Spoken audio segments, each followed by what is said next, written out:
রাত অনুমান 10:30 ঘটিকার সময় শফিকুল ইসলাম কালিয়া নামে একজন কুখ্যাত সন্ত্রাসীকে আমরা হরিশপুরের নিচে বিলের মাঝখান থেকে গ্রেপ্তার করি।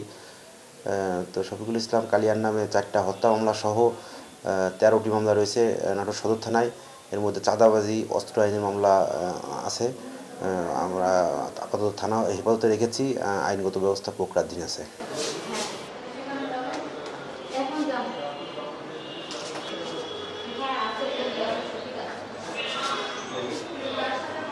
ক্যামেরার সামনে আসলে হাসতে ইচ্ছে করে।